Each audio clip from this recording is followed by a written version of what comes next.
દરેક ભક્તોનો આવો અનુભવ હશે કે રડતા આયા અને મારી આજે હસતા હસતા જઈએ છે, તારી કૃપા થઈ ગઈ. પણ જેની પર આવી કૃપા થઈ છે અનય રામ, અને જેની પર આવી કૃપા કરવાની છે એવા દરેક ને રામ. પણ આજે વિશ્વાસથી, જે શ્રદ્ધાથી એકદમ હરખ ને ભાવ લઈ બારેજા ધામ બાજુ ડગલા ભરોસો ના, તો એક એક ડગલાનો હિસાબ કરવા વાળી હું સોલંકી પેઢીની કુળદેવી.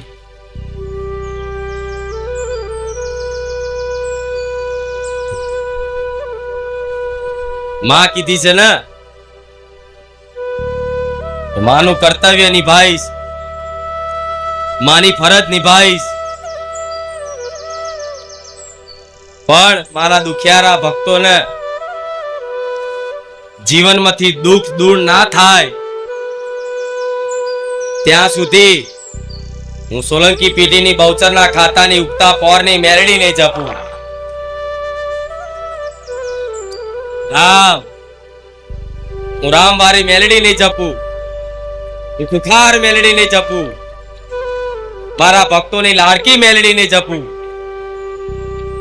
મારા ભક્તોની વાલી મેલડી નહીં જપું. દરરોજ એક નવો પ્રયાસ કરીશ, દરરોજ એક નવો પ્રયત્ન કરીશ, દરરોજ કંઈક ને કંઈક મારી દિવ્ય શક્તિઓનો સદુપયોગ કરીશ.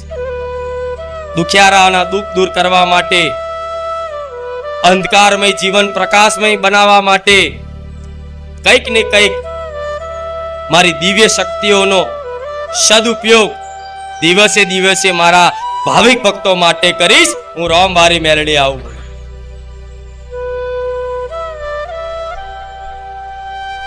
જે સત મારા રામે આલ્યું,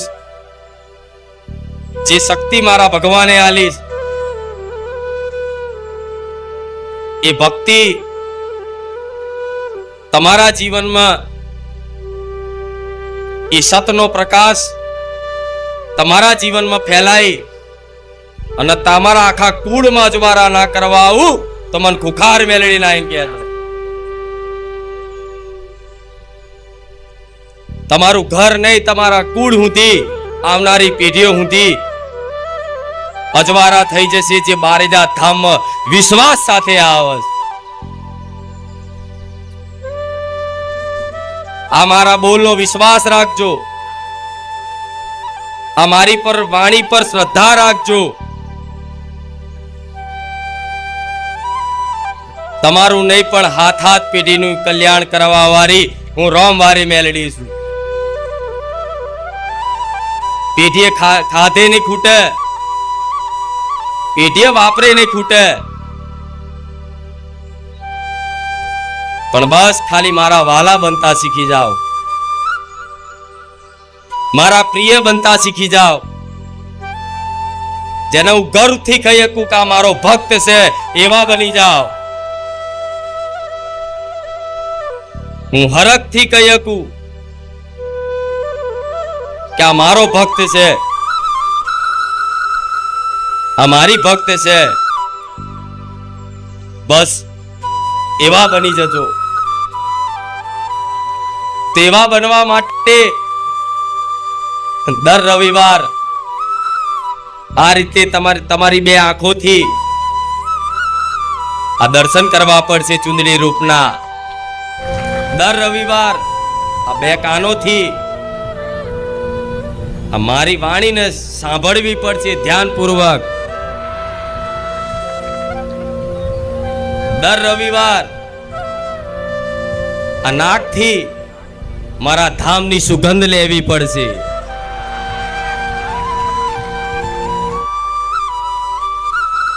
રામ, આ જે કરો છો ને એ તમારું સત્કર્મ બને.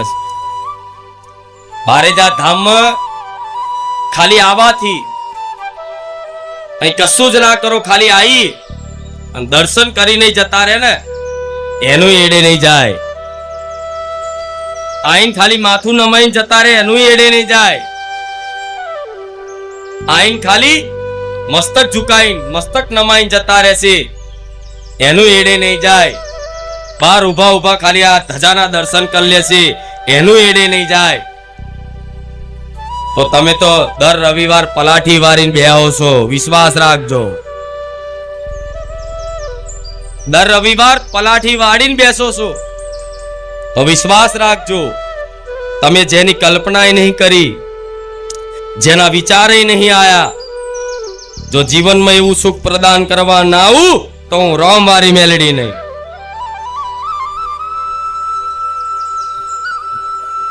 બોલવા ખાતર નહીં બોલતી, જેટલું બોલું ને એટલું બનાવ્યું છે. જેણે જેણે મારી વાતનો વિશ્વાસ કરી જીવન જીવવાની શરૂઆત કરી છે ને એના જીવનમાં જવારા થયા છે.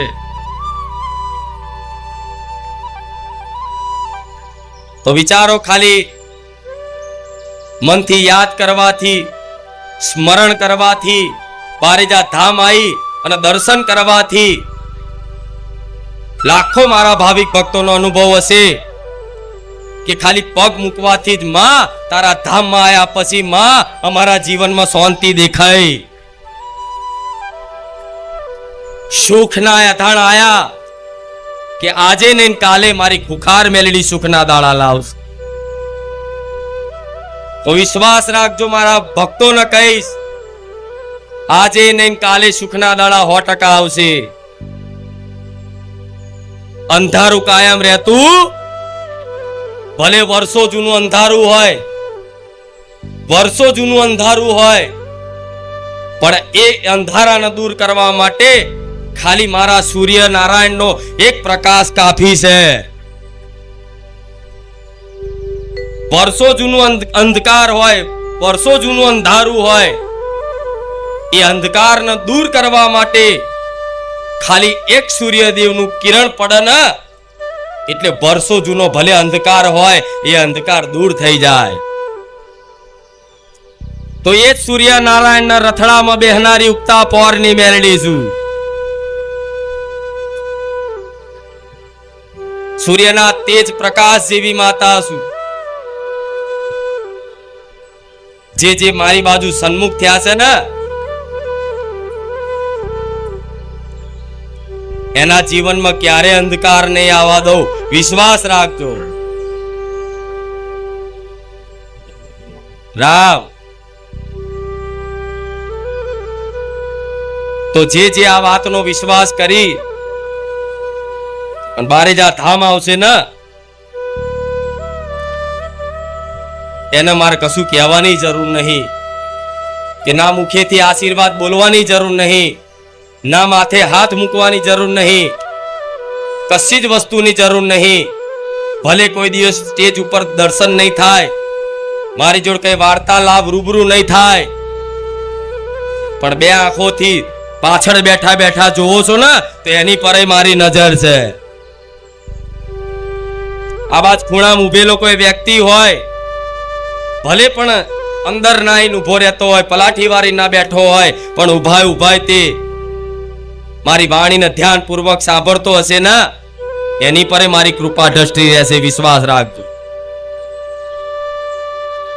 આ મારી ટ્રેનમાં બેઠા છો,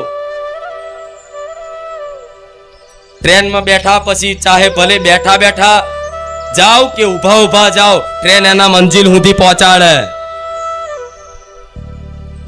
એવી રીત ભલે બેઠા બેઠા કદાચ પ્રવચન સાંભળો કે ઉભા સાંભળો, પણ તમારા મંજિલ સુધી તમારા લક્ષ્ય સુધી ના પહોંચાડું તો હું રામ મારી મેલડી નહીં. રામ આ હરખના ઉત્સાહના ભાવની ભૂખી જ માતા છું, પ્રેમની ભૂખી જ માતા છું. જે હરખના ભાવથી માં કરીને મને પોકાર કરો છો ને એ માં શબ્દ મન મેલડી જીતી શકશો. નહીં તો હું હાથમાં આવે એવી એમ હું ક્યારે હાથમાં આવું, પણ બસ તમારા હાથમાં આવી જાઉં, તમારા વશમાં થઈ જાઉં તો એકમાત્ર પ્રેમ ભાવથી. વાલથી, પ્રેમથી કોઈ દીકરી ખાલી કે ને કે હે માં, આ માં શબ્દમાં હું તમારી થઈ જાઉં, તમારા વશમાં થઈ જાઉં.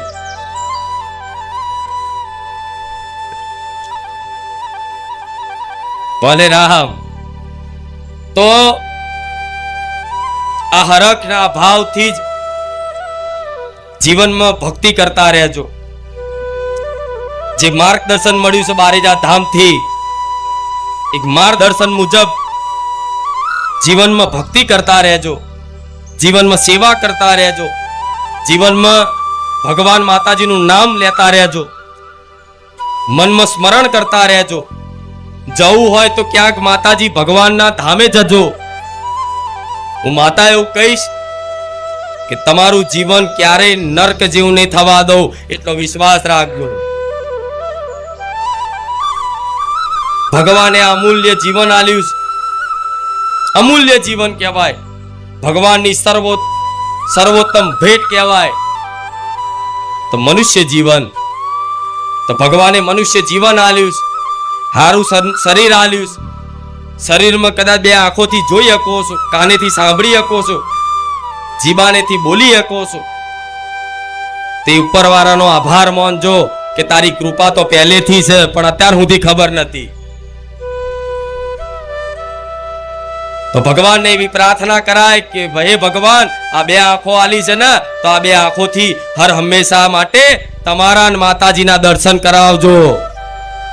આ કાન આલ્યા છે ને, તો હંમેશા તમારી કોઈ લીલા ગુણગાન અને તમારી મહિમા સંભળાવજો. આ વાણી આલી છે ને, તો 24 કલાક તમારું નામ લેવડાવજો. આવું જો માતાજી જોડે માગશો ને, આવું જો ભગવાન જોડે માગશો ને, તો મારા જેવી માતાની વિશેષ કૃપા થશે કે દીકરાએ અસલી વસ્તુ માગી. કામ તો એમને એમ થઈ જવાના, નામ દેતા જ કામ થઈ જાય, એનું નામ ખુખાર મેલડી. આવું નહીં, તમારો દરેકનો અનુભવ બોલે છે. તો ખાલી નામથી જ કામ થઈ જતું હોય તો કામ બાજુ ના જોતા કે ખુખાર મેલડી જબરા કામ કરે છે એવું ના જોતા. મારા સત મારા ભગવાને આલ્યું છે, તો મન માતાને કોઈ નવાઈ નહીં કે જબરા કેન્સર મટી જાય, લકવા મટી જાય, 20 વર્ષે દીકરો આલું, મને માતાને કોઈ જાતની નવાઈ નહીં. કેમ નવાઈ નહીં? કેમ કે હું જાણું છું આ તો ખાલી મારા સતના પ્રકાશનો પ્રભાવ છે. ખાલી મારા ભગવાનનું નામ કે હે ખુખાર મેલડી, હે રામવાડી મેલડી, ખાલી આટલું નામ જે લેશે ને, આ એનો પ્રભાવ છે. રામવાડી રામ બોલો એનો પ્રભાવ છે.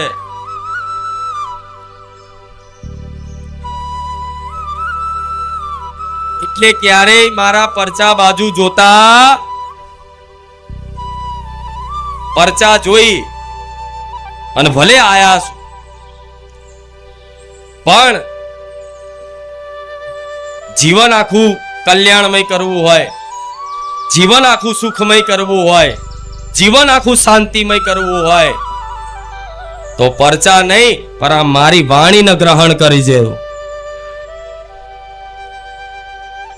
કેમ કે હજારો ભક્તો જોડાતા જાય છે, એટલે હજારો ભક્તો નવા જોડાય છે.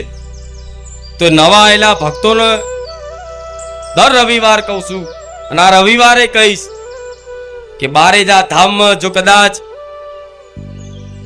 તમારી આશાઓ પૂરી કરવી હોય, જે દુઃખ લઈને આયા હોય એ દુઃખ દૂર કરવા હોય, તો ભલે તમે આજ દુનિયામાં ગમે ત્યાં ફર્યા હોય, પણ મારા ધામમાં આવી અને ખાલી શિસ્તાથી આવી અને પલાઠી વારીને બેઠા ને અને રામ રામ રામ મુખે લાવી દીધું ને, તો આથી જ મારી કૃપા પડી જાય.